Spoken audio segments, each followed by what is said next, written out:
Lampičeva doma s kristalnim globusom. Učenje poteka spet v šoli. V 5. mandat brez pozitivnega mnenja občinskih svetnikov. Iščemo novega koncesionarja. Predlagajmo občinske nagrajence. Kultura v pokoronskem letu. Vabljeni na čistilno akcijo. Dober večer in lepo pozdravljeni. Tekaška šampionka Anamarija Lampič je v domovini. Od letos uradno najboljša sprinterka na svetu je s seboj prinesla tudi bogato bero trdo prigaranih odličij. Mali kristalni globus za naziv skupne zmagovalke seštevka svetovnega pokala v sprintu ter 2 bronasti medalji svetovnega prvenstva v Oberstdorfu. Letošnja sezona je bila tako najuspešnejša v dosedanji karieri 25-letne smučarske tekačice iz Waldburge. Potem, ko je preteklo nedeljo na zadnjem prizorišču sezone v Švici prejela v roke svoj prvi mali kristalni globus, so jo v ponedeljek na domačem vrtu toplo sprejeli domači in najbližji sorodniki. Takole se je v ponedeljek pripeljala domov smučarska tekačica Anamarija Lampič, dobitnica malega kristalnega globusa in 2 bronastih snežink z letošnjega svetovnega prvenstva v Oberstdorfu. In skočilo v objem svojim domačim, ki so jo po dolgi odsotnosti že nestrpno pričakovali. Ja, da se je kar nabralo enih emocij, nismo mogli sprostiti, tako da bo zdaj še toliko večji, emocionalen naboj, da bomo medalje svetovnega pa še globus skupaj doma praznovali. In če sta starša zaradi strogih varnostnih ukrepov tokrat morala planirano potovanje na svetovno prvenstvo v Oberstdorf odpovedati in se zadovoljiti zgolj z navijanjem in spodbujanjem na daljavo, je Anamarijin brat in reprezentančni kolega Janez veselje ob sestrinih uspehih delil z njo na terenu. Ja, mislim, da je pokazala, da je ena izmed boljših tekačic, v bistvu šprinterk. In ja, nam je bilo v veselje gledati, ko smo bili zraven proge pa navijali, in tako da super, da je dosegla take rezultate in mislim, da je sposobna še več. Posamična medalja je bil poglavitni cilj svetovnega prvenstva, na koncu pa je Anamarija domov prinesla kar 2. Poleg brona v sprintu, še bron na ekipnem sprintu skupaj z Evo Urevc. Pri tem ji je bilo v pomoč tudi dejstvo, da je zaradi odpovedi zadnjih sprinterskih preizkušenj že pred prvenstvom postala tudi dobitnica malega kristalnega globusa. In v bistvu sem bila res čisto sproščena in enostavno res že par let zdaj dobro delam in skozi bolj verjamem vase, česa sem sposobna in kristalni globus je moj. Svetovno prvenstvo je bilo nekaj posebenega, nekaj malo drugače kot ostala svetovna prvenstva prej, nekako imela sem višja pričakovanja in sanje so se mi uresničile, 2 medalje bronaste imam in to je to. Na prvenstvu se je izkazala s taktično dovršenimi teki ter izjemnim finišem na ciljni ravnini, kjer je lomila tekmice in na koncu priborila obe medalji. Le nekaj centimetrov pa je na posamični preizkušnji denimo zmanjkalo do srebra. In to navkljub izjemno težkim razmeram na progi, saj so tople pomladanske razmere poskrbele za mehek in nepredvidljiv sneg. In šprint je bil dosti v podobnih razmerah. Team sprint pa isto, in tisti finale je bil res zelo težek, že zaštartali smo kar na orank in sem v bistvu gledala, bo Eva zdržala zadnjo predajo do konca, gledala sem jo gor na tisti zadnji klanc in se drla, da Eva še malo in v bistvu je bilo dosti za 3. mesto. Ja, mislim, jaz vem, da Ana ta finiš ima ful dober že od zmeri. Jaz sem verjel, da je zmožna medalja od teč, ker na treningih sem jo gledal, pa sem vedel, smo tudi že 2 tekme že prej naredili na istem prizorišču, že eno prej na pripravah z Nemci pa Rusi, pa zdaj smo še eno naredili, so bili še Italijani zraven, tako da sem imel ene primerjave in sem točno vedel, glede na njeno pripravljenost, koliko je lahko zadaj, pa kje mora napasti, pa kje lahko zgubi, da še lahko medaljo osvoji. Anamarija Lampič tako pri 25 letih na novo piše zgodovino slovenskega smučarskega teka. Od letošnjega prvenstva dalje je najuspešnejša tekačica na svetovnih prvenstvih. S 3 medaljami je prehitela tudi legendarno Petro Majdič. Tudi sicer je bila letošnja sezona njena najboljša doslej. Poleg prve zmage v sprinterskem seštevku je skupni seštevek svetovnega pokala končala na visokem 8. mestu. Sigurno je to en velik dosežek, to se zavedam, ampak enostavno grem sproščena naprej, tako kot sem bila, živim tako, kot sem do zdaj, trenirala bom še zmeraj isto, ali pa bom mogla še malo bolj. In ja, pač vse bo enak naprej. No. Konstanten napredek v zadnjih letih pripisuje dobremu delu svoje ekipe. Že zadnjih 5 let sodeluje z italijanskim trenerjem Sarako, s prihodom katerega sovpada Anin silovit vzpon. Letos pa je tudi uradno postal član ekipe njen partner Boštjan, ki skrbi za fizično pripravo in izvedbo treningov. Ja, sigurno se je začel takrat, ko sem v bistvu začela skupaj s Stefanotom Sarakom. Zdaj smo res skupaj sodelujeva že 5 let, letos je bilo 5. leto. In ja, nekako že tudi Boštjan od takrat, ko je zaključil kariero, se je tudi bolj posvetil meni in nekako sva rekla, da bova probala nekako to nadgraditi. In ja, enostavno pač nam vse skupaj laufa. Mislim, da smo mi trije res tak dober par, ko bi rekla, in ja, trio dio, ne vem. Sezono svetovnega pokala je že po svetovnem prvenstvu zaključil Janez Lampič, ki prizna, da si je glede na vložek pred sezono želel boljšega rezultatskega izplena. Sezono 2021 je končal z 1 uvrstitvijo med dobitnike točk na sprintu v Dresdnu in naslovom državnega prvaka v sprintu. Tudi na svetovnem prvenstvu je cilj uvrstitev v finalne boje sprinta ostal neizpolnjen. Jaz mislim, da sem pač veliko več treniral kot prejšnja leta, ampak zgledali ni to ta pravi recept, ampak ja, čakal sem, da se mi bo odprl vsaj proti koncu sezone, ampak se to ni naredil, tako da bo videl, kako naprej. Sezona pa za najhitrejšo družinsko tekaško navezo v Sloveniji še ni povsem končana. Ana-Marijo in Janeza ta vikend čakajo še državna prvenstva v Planici, nato pa v svojem tempu naprej, malo za dušo, mogoče na turne, malo na alpske smuče, če bo pa dopuščal, pa tudi mogoče kam na plažo. In upam, da se tale korona čim prej spoka.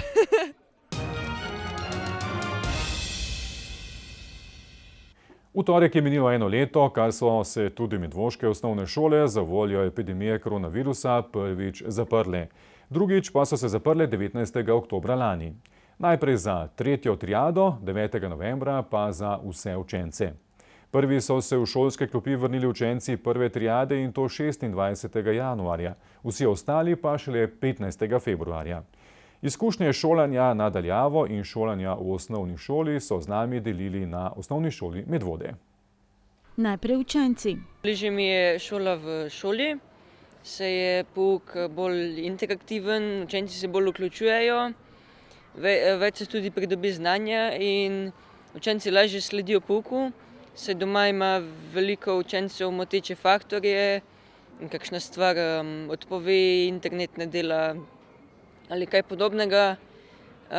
Težje je tudi slediti pouku, saj včasih tudi ne veš, kaj je treba narediti in ne moreš tako vprašati učitelja, ampak moraš poslati sporočilo oziroma počakati na Zoom konferenco.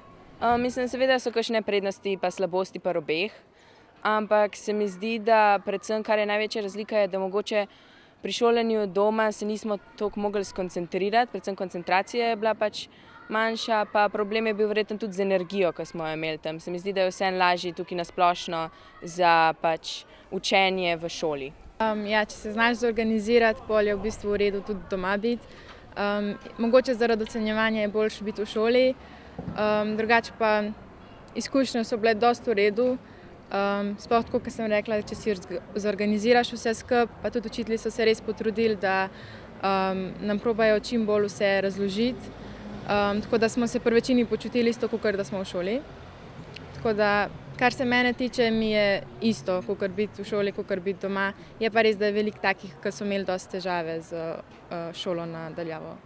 Med pravkar omenjenimi učitelji je tudi Eva Miklič, učiteljica fizike in kemije, 2 predmetov, za katere si težko predstavljamo, kako naj bi se jih učili na daljavo, pa še učenci si kakšne večje pomoči staršev bržkone niso mogli obetati. Jaz mislim, da predvsem v 8. razredu, ker mi smo šli na daljavo sredi oktobra, tako da so učenci tega predmeta imeli dober mesec in v bistvu niso vedeli, kaj sploh predmeta sta. Tako da učencem približati predmeta, ki sta zastraševana že iz domačega okolja, je predvsem velik zalogaj bil, ampak smo nekako zborbali, tako da smo prišli nazaj in vejo, kaj fizika pa kemija sta in kako jih uporabljati. Jaz sem se najprej preizkusila v snemanju videov, predvsem poskusov, da sem približala in nekam bolj praktično kemijo pa fiziko. Potem je pa sledil marsikaj, od priskrbljenja grafične tablice, da so v bistvu bili kot da so pri pouku, da tabla ni bila zelena, ampak bela, do različnih animacij, dopolnilnih poukov, dodatnih zoomov, kar so pač oni potrebovali in kakšen je bil tudi v bistvu njihov odziv nazaj na snov. In sedaj, ko so učenci nazaj, kaj ugotavljate? Kaj ugotavljamo?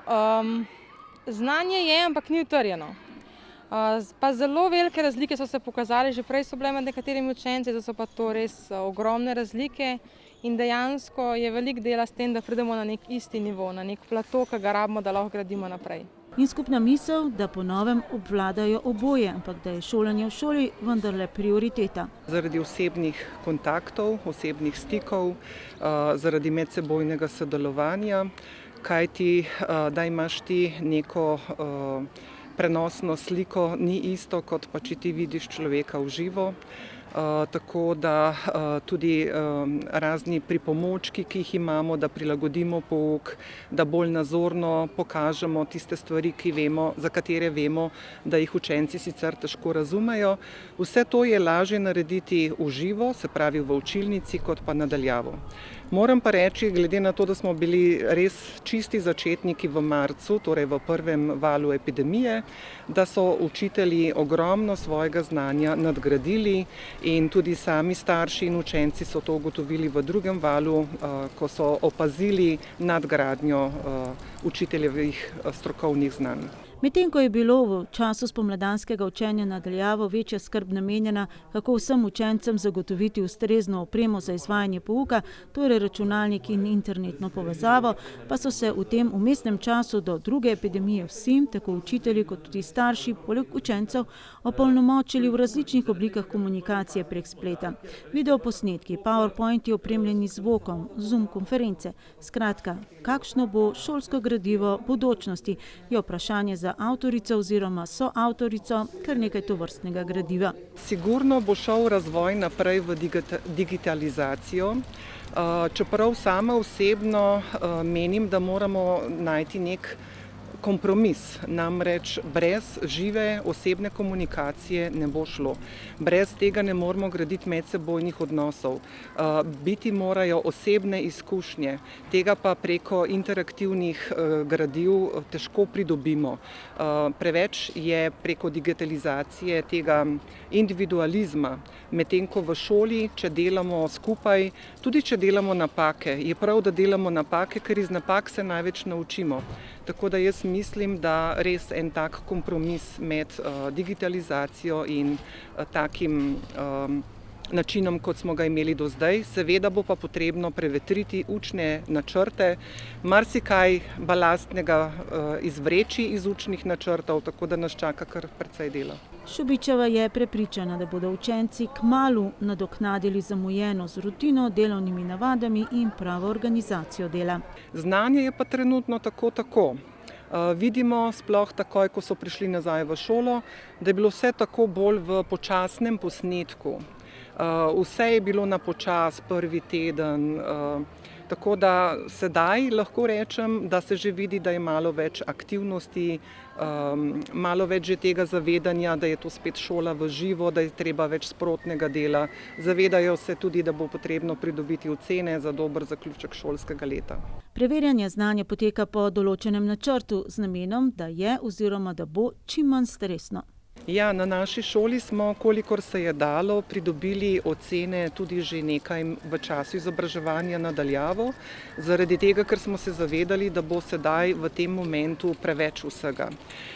Sedaj v marcu smo imeli konferenco, kjer smo naredili mrežni plan. To se pravi, da smo naredili za vsak mesec načrt, katera pisna ocenjevanja znanja bodo v posameznih mesecih, zato da učenci ne bi imeli preveč vsega naenkrat. Je pa sigurno, da potem pridejo pa potem še ustna preverjanja in ocenjevanja znanja, vendar če se bodo učenci pametno odločili in dogovorili z učitelji, lahko to lepo razporedijo tudi med ostalo, se pravi med pisno ocenjevanje. Amina in Neža sta se v tem času morali odločati tudi o nadaljnjem šolanju. Obe sta izbrali gimnazijo. Amina razmišlja o študiju arhitekture, Neža pa o pravu ali psihologiji. Problem je bil verjeten s tem, da nismo si mogli gledati šol v živo, torej se mi zdi, da je manjka ta občutek, da bi bili tam, ampak drugače pa se mi zdi, da je bilo vse kar v redu, so zelo dobro tudi pripravili vse tiste informativne dneve prek spleta, tako da je bilo vse zelo v redu. In ukrep, ki se ga v šoli najtežje držijo? Ja, najhuje je ta medsebojna razdalja. Zato, ker v šoli je zelo težko imeti toliko prostora, da bomo res nično zadostili tem zahtevam NIJZ. Tako da to in pa mogoče kako organizirati kosilo, tako da imamo kar precej organizacije glede tega dežurstva, kdaj bo kdo prišel, odšel. To je nekako najhuje.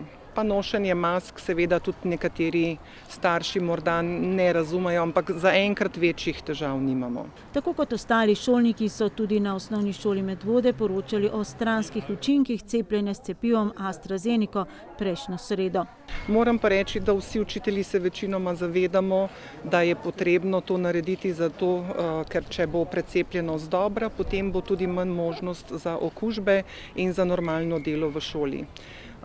Je pa sigurno bilo nekaj nevšečnosti s tem cepivom, tako da reakcije so bile na cepljenje kar velike. Tako da pri nas je bilo več kot polovica tistih, ki so imeli določene reakcije, ampak mislim, da so tudi to učitelji dobro prenesli. Še vedno pa velja, da je vsak ponedeljek namenjen hitremu testiranju. V organizaciji in v izvedbi Medvoške civilne zaščite in Zdravstvenega doma Medvode, ki jima gredo, tako Šubičeva, vse zahvale za nemoten potek dela. Sedaj po cepljenju tisti, ki so se cepili, se bodo seveda morali 3-krat testirati, to pomeni še 2-krat se morajo testirati, potem pa jim tega zaenkrat ne bo treba. Vsi ostali se pa seveda bodo morali testirati, če ne bodo cepljeni oziroma če niso že preboleli COVID.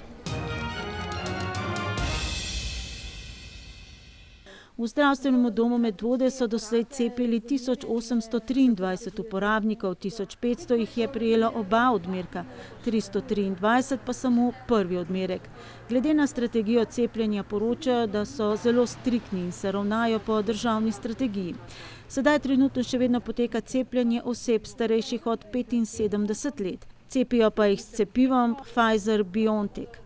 Nepokretne osebe, osebe mlajše od 65 let in prioritetne skupine so cepili s cepivom AstraZeneca, ki pa je trenutno prekinjeno in čakajo na odločitve pristojnih. Odziv učiteljev na cepljenje je bil zadovoljiv, saj se je prijavilo okoli 120 učiteljev. Nekaj učiteljev pa je bolezen že prebolelo, tako da v Zdravstvenem domu Medvode ocenjujejo, da jih je okoli 50% zaščitenih. Ne glede na to, da je oseba cepljena z obema odmerkoma cepiva, je še vedno lahko prenašalec virusa. Da zboli, je pa majhna verjetnost. Zato je potrebno tudi po cepljenju izvajati vse zaščitne ukrepe. Ko pa bo precepljena večina populacije in bo imunost čredna ali kolektivna, kot se sliši lepše, šele takrat bomo počasi opuščali zaščitne ukrepe. Za cepljenje proti koronavirusu še vedno velja, da se je potrebno naročiti pri svojem osebnem zdravniku. Že v prejšnjih informativnih oddajah smo poročali o tem, da občinski svetniki na 4. dopisni seji niso podali pozitivnega mnenja k ponovni kandidaturi Primoža Jurmana za ravnatelja osnovne šole Preska. Kar pa je le mnenje, ki pa ga članom sveta osnovne šole Preska ni bilo potrebno upoštevati pri svojem glasovanju. Izid je bil sicer tesen, 6 članov sveta zavoda je bilo za, 5 pa proti. Svet zavoda je torej potrdil dosedanjega ravnatelja Primoža Jurmana za novo 5-letno mandatno obdobje. Zanimivo, določene vprašanja prav na to temo, kaj dejansko pomenijo mnenja lokalne skupnosti in kdo jih je dolžan sploh upoštevati, če sploh, so se porajala v preteklosti že večkrat. Med drugim pred 10 leti prav pri ponovni kandidaturi Primoža Jurmana za ravnatelja OŠ Preska. Potem, ko je vmesni mandat vodila Tatjana Bizant.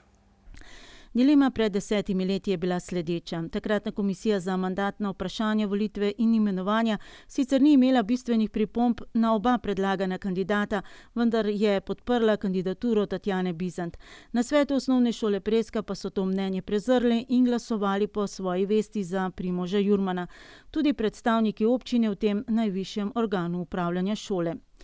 Dilema okrog tega, kakšno vlogo imajo predstavniki občine v svetu šole in nasploh v javnih zavodih, se je stopnjevala vse do leta 2015, ko so občinski svetniki dobili na mizo celo pravilnik na to temo.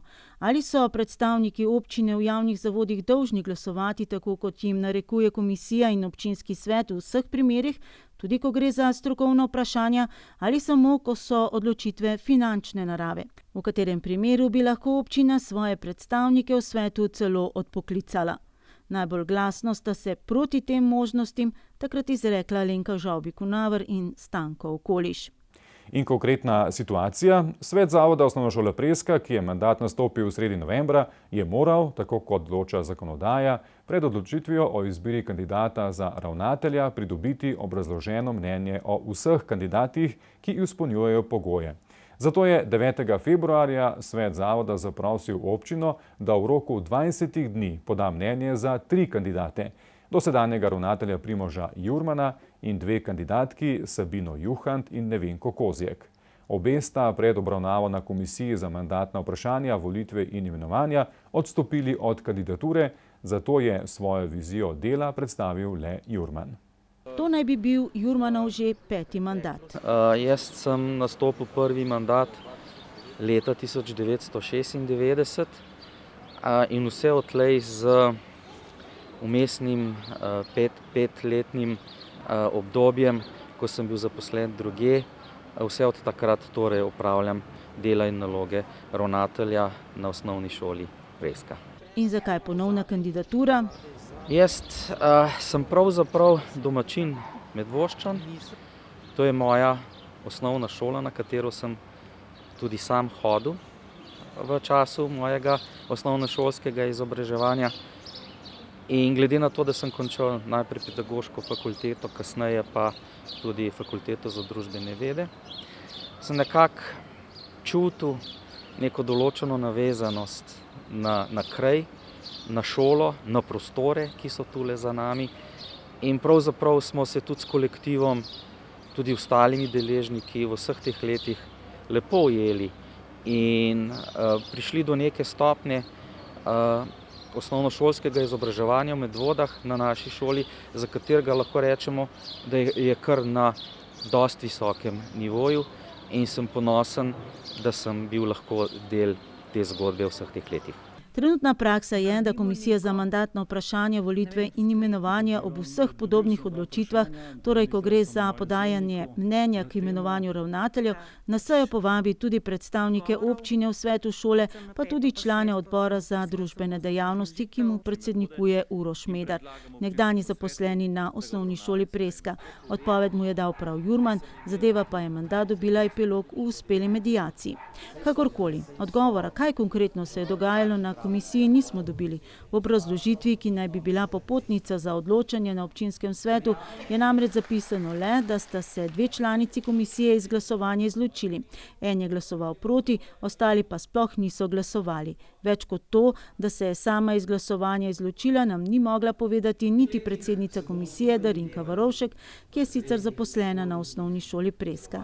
Jurman pa, ki zadev ne želi komentirati, dodaja le, da še nikoli doslej predstavitev ni potekala na tako osebni ravni kot tokrat. Skratka, občinski svetniki so za odločanje na 4. dopisni seji, da bi počakali na redno sejo, namreč ni bilo časa, dobili v odločanje le skopo popotnico, torej rezultate glasovanja na komisiji. In rezultat glasovanja občinskih svetnikov?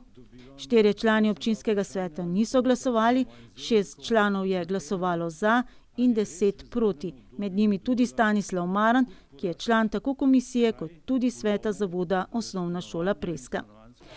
In tudi svet zavoda Osnovna šola Preska je prejel le skopo popotnico lokalne skupnosti za svoje odločanje.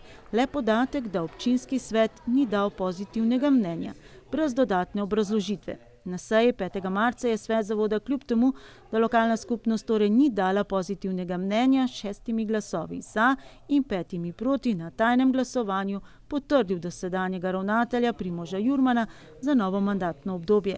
Čaka se torej le še na mnenje ministrice, ki pa prav tako ni obvezujoče.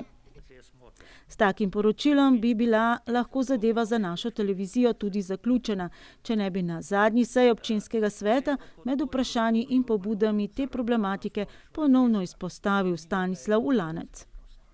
Zavrnili smo ga na KMVI, ni bilo podpore na občinski ravni, ne pri starših. Podprli so ga pa samo na svetu zavoda in to 6-5. Toliko v podpori ravnatelju, pa še Radio Sotočje poroča, da išče Osnovna šola Preska novega profesorja matematike. Ulanec je že na prejšnji redni seji občinskega sveta, torej še preden je bila lokalna skupnost zaprošena za mnenje k Jurmanovi kandidaturi, zastavil 3 vprašanja, med drugim tudi zakaj ravnatelj Osnovne šole Preska pred volitvami zaposlene ustrahuje in odpušča.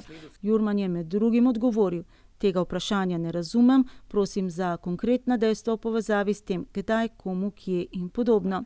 Ulanca je zanimalo še, kakšen je Jurmanov delovni status in zakaj občina kot ustanoviteljica ne imenuje vršilca dolžnosti ravnatelja, saj pomočnik namreč ne zmore vsega dela sam. Jurman pojasnjuje, da je bil v celotnem obdobju njegove bolniške odsotnosti od 15. decembra do prejšnjega tedna, ko je nastopil polovični delovni čas, v stalnem kontaktu s pomočnikom ravnatelja in da niti enkrat ni omenil, da ne bi zmogel dela, zato je zaprosil za argumentirane trditve, ki naj bi dokazovale navedene trditve, da pomočnik vsega dela ne zmore sam. Ulancu Jurmanovi odgovori niso ugodili. Obdolžil ga je, da Preško šolo zaradi njega zapušča dober kader. Jurman temu ugovarja, saj so, poleg tistih, ki so se upokojili, v zadnjih 3 letih kolektiv zapustili le 4 sodelavci. Vsak je imel svoj razlog, menim pa, da poglavitni razlog ni bil ravnatelj ali pa nesprejemanje sodelavcev v kolektivu. Lahko povem, da je v fazi izjasnjevanja oziroma pridobivanja mnenj o kandidaturi, moji kandidaturi za ravnatelja, od 61 glasujočih strokovnih delavcev dalo glas 51 za moje ime. Torej, tudi to je en dokaz, da pravzaprav v kolektivu vlada ena dobra klima in pa seveda posledično tudi dobro sodelovanje. Ostalih ugibanj in zgodb, sproduciranih na socialnih omrežjih iz varnega zavetja Kavča, kot pravi Jurman, ne želi komentirati. Zavrača tudi Ulančevo trditev, da je glavni krivec, da so vrata otroškega igrišča pri podružnični osnovni šoli Sora zaprta. Ne strinja se, da bi bilo igrišče zanemarjeno, saj se zimska sezona še ni končala. Strinja pa se, da so vrata zaprta, vendar ne za učence, ampak za krajane v popoldanskem in nočnem času. Zakaj? Nekaj let nazaj je bilo igrišče odprto in na to igrišče so potem prihajali zunanji obiskovalci, lahko temu rečemo, in predvsem tudi v nočnem času, in vsako jutro je naš hišnik potem pobiral nesnago, torej pločevinke, potem razbite steklenice, morda tudi kakšne plenice umazane in tako naprej. In skupaj s krajevno skupnostjo smo se odločili, da igrišče zapremo. Naš predlog je bil, da v krajevni skupnosti poiščejo osebo, ki bi bila morda v večernem času potem pripravljena igrišče zakleniti, saj v tistem nočnem času. Hkrati moram povedati, da so nam uničili kar nekaj igral, ki so na tem igrišču. Ta igrala pa niso. Kot pravi, so pripravljeni na morebiten dogovor in tudi na dobro voljo uporabnikov, da prevzamejo odgovornost in ključ ter otroško igrišče po uporabi v popoldanskem času za čez noč zaprejo. Več kot na sejah sveta se očitno dogaja na posameznih odborih in komisijah pred sejo, ki zadnje čase ne obravnavajo več samo tem, ki so potem na seji sveta, temveč tudi ostale, ki bi bile bržkone zanimive za ostalo javnost. Odbor za komunalne dejavnosti je na primer na svoji zadnji seji obravnaval poročilo dosedanjega koncesionarja za redno vzdrževanje cest in zimsko službo podjetja HNG. Iz izvajanja Stanislava Ulanca, ki je predsednik tega odbora, gre razbrati, da je potekala na seji odbora pestra razprava. Člani odbora za komunalno dejavnost naj bi poročilo koncesionarja, torej podjetja HNG, tako Ulanec na seji občinskega sveta, kritično ocenili. Pohvalili pa poročilo o izvedenih delih, ki ga je pripravila občinska uprava. Člani odbora so bili kritični do kvalitete vzdrževanja in v nekaterih primerih tudi do zaračunavanja neizvršenih del. Za redno vzdrževanje občinskih cest je bilo v lanskem letu sicer načrtovanih 400 tisoč evrov, porabljenih pa, kot opozarja Ulanec, več kot 560 tisoč evrov. Za zimsko službo 172 tisoč evrov in za redno vzdrževanje 428 tisoč evrov, od tega le za vzdrževanje makadamskih cest 60 tisoč evrov. Člani odbora za komunalne dejavnosti so od koncesionarja zahtevali natančnejše poročanje o posameznih postavkah in prekoračitvah. Od občinske uprave pa pričakujejo večje vključevanje krajevnih skupnosti pri načrtovanju in izvajanju rednega vzdrževanja cest in pri seznanjanju z ugotovitvami pregledne službe. Dogovorjeno je bilo, da se recimo zahteve, ki pridejo strani občanov, posredujejo tudi predstavnikom krajevnih skupnosti, da se skupaj pregleda o nujnosti izvedbe teh vrst ukrepov. Potem, kar se tiče poročanja, glede na to, da imamo informacijski sistem, v katerega se vnašajo vsa izvedena dela, tako kar se tiče količine kot cen, da v bistvu se pripravi na ta način, da se lahko vidi, koliko posameznih sredstev je bilo namenjeno na posamezno cesto in ne zbir podatkov po posameznih postavkah. Že sicer so člani odbora za komunalno dejavnost menili, da bi bilo potrebno dopolniti koncesijsko pogodbo. Dopolnitev oziroma določitev načina poročanja o izvedbi del, vsebinsko in časovno, dopolnitev ustrezne opremljenosti novega koncesionarja s strojem za mletje obcestne podrasti in puščanje sencev v naravi. Vsi skupaj pa so bili enotni, da bi se morali tudi lastniki zemljišč ob cestah obnašati odgovorneje, da dopuščajo urejanje bankin, da odstranijo veje, ki segajo na cestišče, pa tudi, da bi morali lastniki ob sečnji v gozdu in spravilu lesa poskrbeti, da s tem ne uničujejo ceste, v nasprotnem primeru bi bili dolžni povrniti škodo. Koncesionar v poročilu opozarja tudi na poškodbe cestišč zaradi težkega tovornega prometa v času izvajanja večjih projektov. Za posredovanje informacij o stanju cestišč je HNG vzpostavil brezplačno telefonsko številko, na katero so v lanskem letu prejeli 19 poročil občanov, 5 povezanih z rednim vzdrževanjem, ostalo pa z zimsko službo. Prejeli so tudi 7 sporočil strani občine, 14krat pa so se odzvali na interventno posredovanje.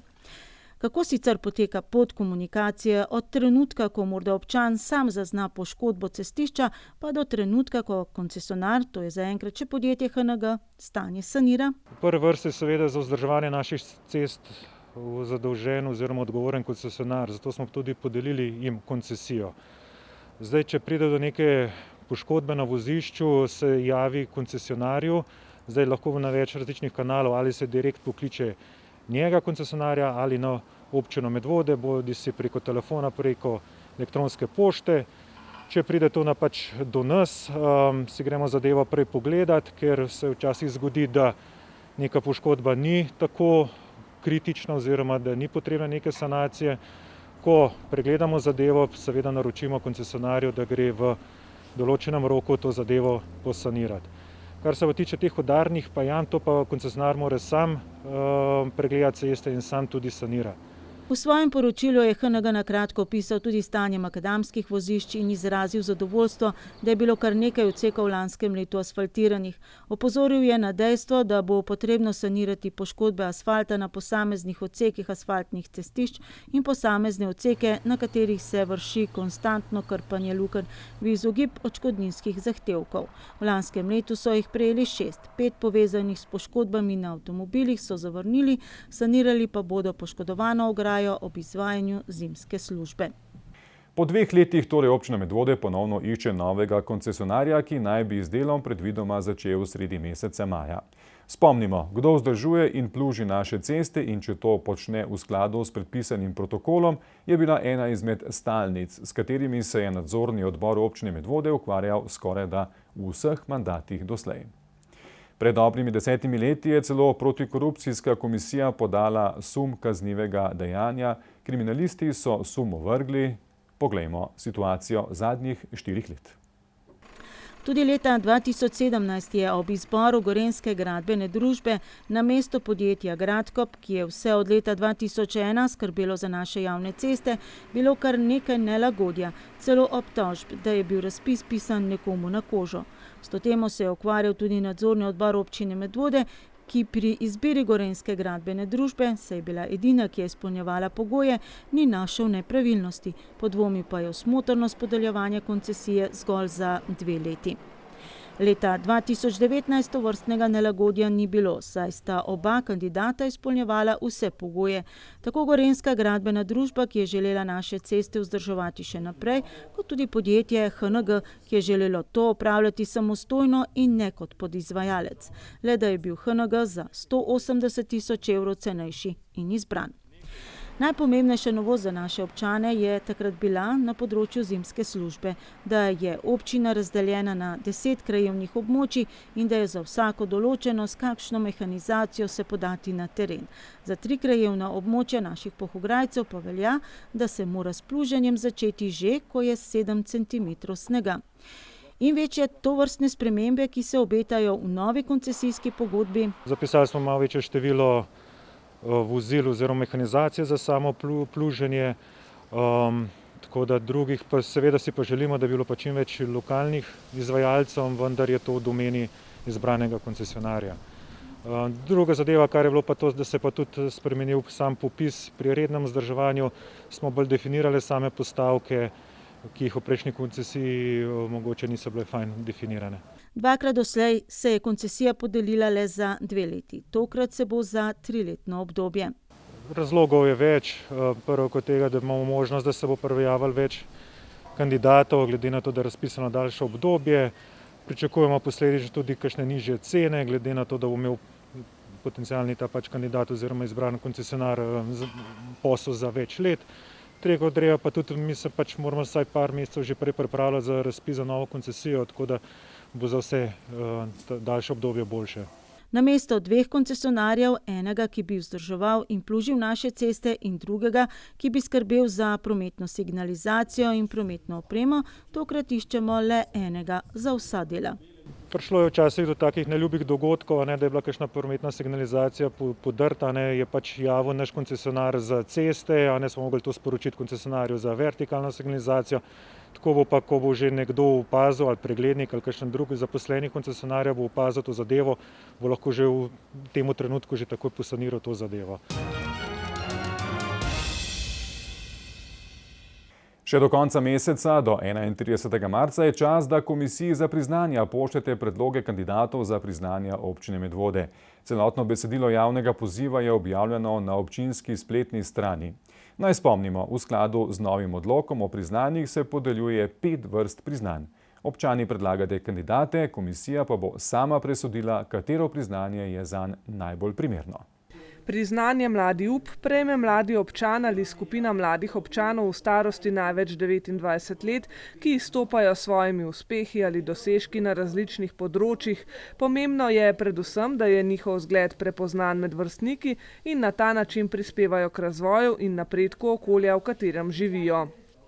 Medalja občine Medvode se podeljuje že več let, pomembno pa je povedati, da je namenjena posameznikom, organizacijam, podjetjem in skupnostim za enkratno posamezno družbeno koristna dela, delovne in druge uspehe dosežene v krajšem časovnem obdobju. Za večkratne dosežke in dolgoletno uspešno delo, ki je v dobrobit medvoške skupnosti, pa tudi ob visokih jubilejih, pa lahko občani, pa tudi drugi državljani Republike Slovenije in tuji državljani ter skupine prejmejo plaketo Jakoba Aljaža. Za najbolj izjemne dosežke pa občina Medvode podeljuje 2 vrsti priznanj. Novo priznanje je velika plaketa Jakoba Aljaža in prejela jo bodo podjetja, organizacije in skupnosti in ne posamezniki, za delovanje, s katerim so pomembno prispevali k ugledu in napredku občine oziroma širše skupnosti. Najbolj izjemni posamezniki, ki so pomembno prispevali k ugledu in napredku občine, pa lahko postanejo častni občan ali častna občanka. Zagotovo poznate koga, ki bi si katerega izmed omenjenih priznanj tudi zaslužil. Zato ne odlašajte in pošljite prijavo na občino, ter ne računajte na to, da bo kandidata predlagal kdo drug. Morebiti je celo bolje, da ga prepozna več predlagateljev. Časa, da prijavo pošljete na občino Medvode, imate še približno 2 tedna, torej do konca meseca marca.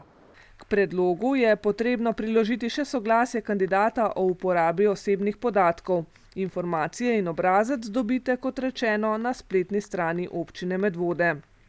Upoštevani bodo vsi predlogi, ki bodo oddani s priporočeno pošto do 31. marca do 24. ure oziroma vročene v sprejemno pisarno občine Medvode do 31. marca v času uradnih ur, torej do 17. ure v zaprti ovojnici.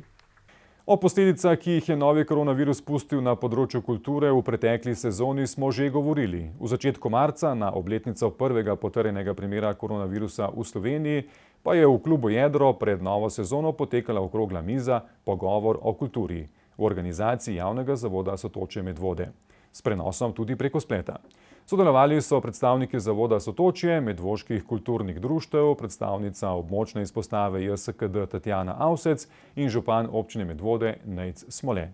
Slišali smo nekaj zanimivih idej in predlogov, žal pa je bilo čutiti prevladujoče zavedanje, da leto 2021 še vedno ne bo naklonjeno množičnim ljubiteljskim dejavnostim. Za prvi pogovor o kulturi v letu 2021 je bilo odziva med medvoškimi kulturnimi ustvarjalci precej. Omejitev do 10 ljudi je narekovala, da se je srečanje odvilo deloma v živo v klubu Jedro, deloma pa preko spletnega prenosa. Podobno kot v lanski sezoni je pred pričetkom nove sezone kulturnih dejavnosti odprtih večina neznank. Kako izvajati vaje, katere dejavnosti lahko in katere ne, in kdaj, če sploh, bodo izvajalci lahko izvedli produkcijo. Trenutno so sicer možne vaje v skupinah do 10 ljudi v dovolj velikem prezračnem prostoru pod pogoji potrebne medsebojne razdalje in drugimi ukrepi za preprečevanje širjenja novega koronavirusa. A ob tem nihče ne ve, kdaj se bodo razmere spremenile do te mere, da bodo vaje imele tudi dodano ciljno naravnanost in ne zgolj samonamembnost.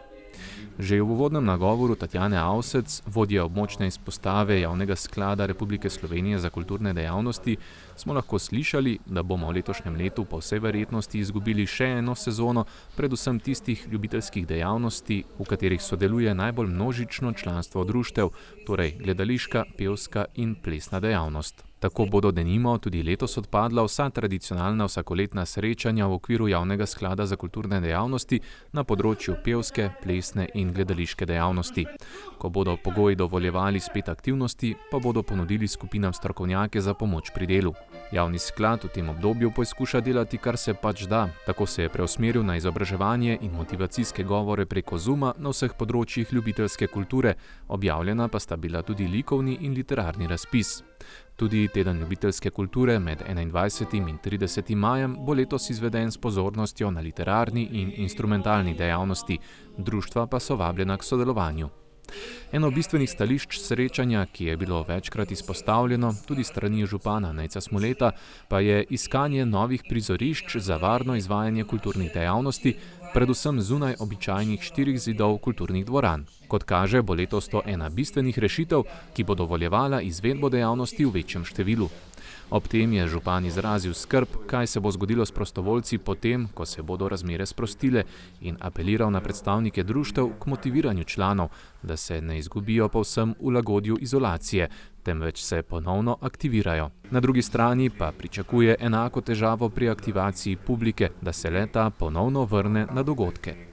V zvezi z letošnjim razpisom je napovedal še, da bo občina pri vrednotenju upoštevala predkoronsko dejavnost iz leta 2019 in novost na področju kulture, digitalizacijo razpisa, za katero bodo predhodno izvedena vsa potrebna izobraževanja.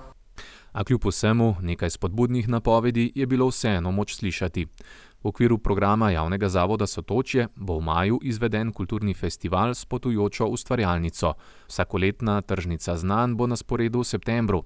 Mojca Sfiligoj je napovedala pester program dejavnosti na domačiji Parlenart na Belem, Gregor Rozman je povabil k sodelovanju pri branjih drevesom, Zvonka Tasimčič pa je povabila k sodelovanju v LAS projektu v naročju naravne in kulturne dediščine, nadgradnji projekta Hiše na hribu, ki sodobno umetnost postavlja v prostore, ki niso običajni. Slišali pa smo lahko tudi zanimivo pobudo Kuda Fofite o Združenem medvoškem gledališču, ki bi že v letošnjem letu pripravilo predstavo na novi medvoški prireditveni ploščadi. A do nadaljnega se bodo prav vse aktivnosti še naprej morale prilagajati trenutnim odlokom veljavi, ki bodo tako narekovali kulturna doživetja tudi v letu 2021. Mladinski klub Jedro obvešča, da se pričenja tradicionalni glasbeni natečaj Battle of Bands, ki bo letos iz znanih razlogov potekal izključno preko spleta. Prvi spopad bo potekal že ta petek s skupinama Hard Division in Unifox. Povezavo do prenosa pa najdete na Facebook strani kluba Jedro. Med nastopi boste gledalci lahko preko spleta glasovali za svojega favorita. Zmagovalec pa prejme nagrado videospot s profesionalno ekipo. Kultura ravnanja z odpadki je očitno spet na preizkušnji, saj se je vrnila za kakšno desetletje v preteklost. Kot da ne znamo več ločevati teh odpadkov. Vrečke s smetmi ob zabojnikih in kosovni odpadki pred zabojniki, gradbeni material na divjih odlagališčih in smeti ob prometnicah. Sledi povabilo na čistilno akcijo to soboto. To so posnetki tradicionalne spomladanske čistilne akcije pred 2 letoma, ko smo še lahko ugotavljali, da je smeti iz leta v leto manj. Letošnja podoba bržkone ne bo enaka. No, tako bom rekel, kultura ni nič boljša ali pa nič slabša, kot je bila že do sedaj. Je pa tle zagotovo tudi dejstvo, da čistilne akcije lansko leto ni bilo zaradi epidemije koronavirusa. In pa moramo se še zavedati, da od zadnje akcije do sedaj se je pojavila nova vrsta odpadka, ki jo pravzaprav lahko najdemo povsod, in to je zaščitna maska. In če nimaš tiste osnovne kulture privzgojene, ko tudi masko ali pa papirčka ali pa karkoli spraviš v žep, če ni ob tebi koša za smeti, potem se pač dogaja to, da vse te stvari vidimo vse povsod. Mene bolj preseneča, kako to, da na poteh, kjer pravzaprav ni glavnih pohodniških poti ali pa sploh nekega strašnega pretoka pohodnikov, vidimo praktično piksne in smeti, ki jih pravzaprav lahko sklepamo, da jih nekdo vrže iz avta. Povabilu, da pristopijo k organizaciji čistilne akcije, so se odzvale vse krajevne skupnosti v naši občini in vaška skupnost Studenčice. Krajane vabijo, da se ob določeni uri zberejo na krajevno znanih mestih. Podatki so objavljeni tudi na naših videostranih. Ni pa nič omejeno, da se mora nekdo iz Preske samo v Preski javiti, lahko se javi tudi drugje. Verjamem, da na katerikoli lokaciji v občini bodo vsakega prostovoljca, ki bo prišel z dobro voljo in namenom pobrati kakšno smet, zelo veseli.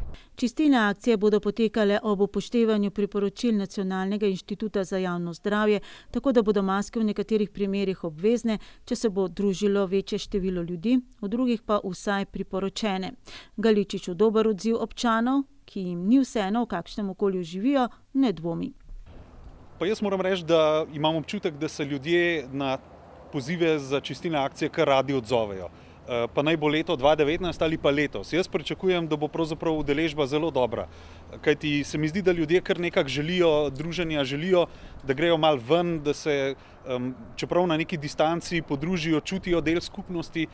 zato pričakujem, da bo udeležba dobra, če nas le ne bo vreme preveč ponagajalo, ampak tudi zato imamo pripravljen rezervni scenarij, torej če to soboto ne bo možno izpeljati akcije, se vse skupaj pravzaprav prestavi za en teden in če bo takrat vreme zdržalo, verjamem, da bo udeležba zelo dobra, da bomo uspeli skupaj pobrati veliko smeti in zopet narediti Medvode čiste.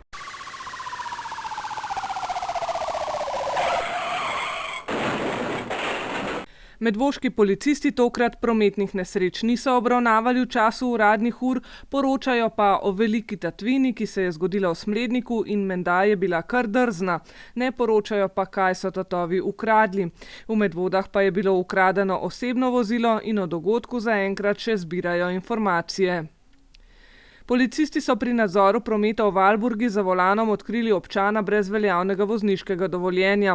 V Studenčicah pa so obravnavali ugriz psa in zato bo lastnik prejel odločbo o prekršku.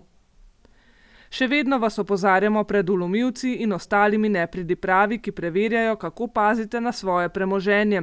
Zato ne bo odveč ponovno opozorilo, da bodite pozorni na sumljive osebe in vozila. Ukrepi za preprečevanje širjenja bolezni COVID-19 še vedno veljajo, zato se jih morate držati.